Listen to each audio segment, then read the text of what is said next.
Hello, and welcome to Part 8 in this series of videos exploring the literary references in the Chinese web drama 山河令, aka Word of Honor.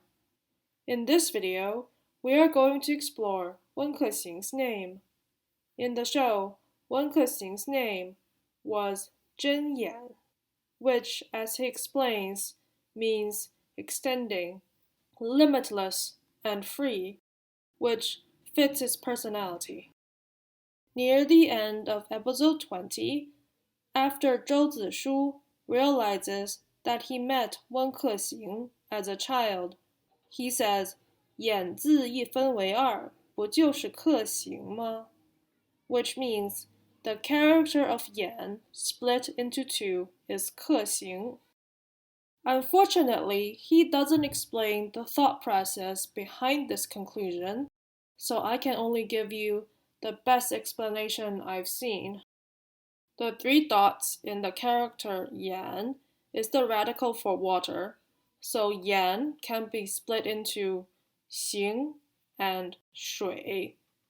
行 means travel, 水 means water.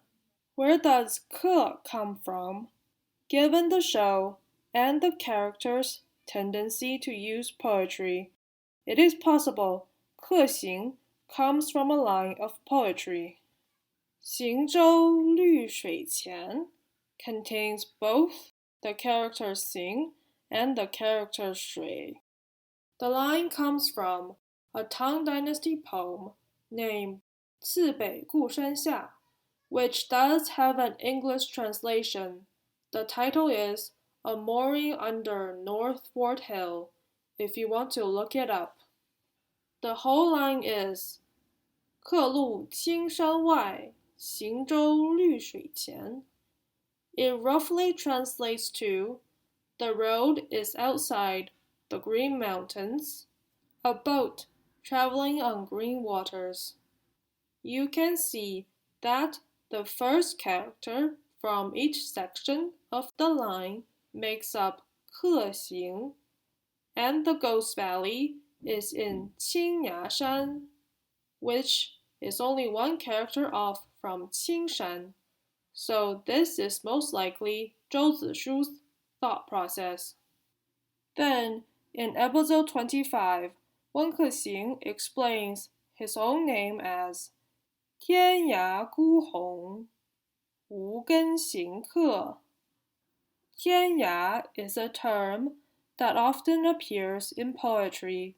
It means the edge of the sky, which is another way of saying somewhere far away. And 孤鸿 is also a term that often appears in poetry. It means a solitary goose. And since geese form mating pairs, the term is often used to emphasize loneliness.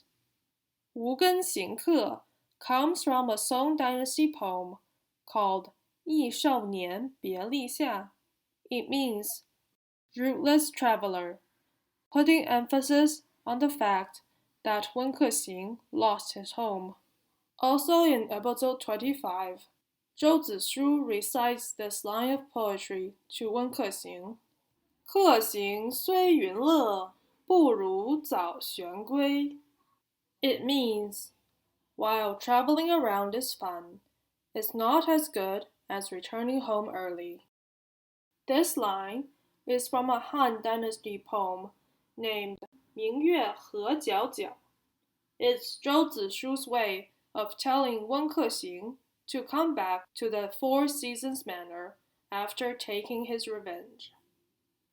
And finally, there's a line of poetry that explains both Gu Xiang and Wen Kexing's names.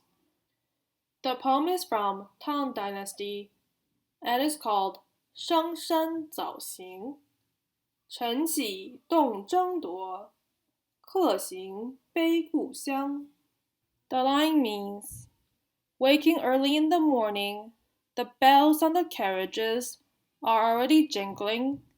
The traveler is thinking of home. You'll notice that both 客行 and 故乡 are in the sentence, and 故乡's name sounds like the word for home, so it can mean that Wen Kexing is thinking of home, or he's thinking of 故乡, which is a hint at her ending. Thank you for watching.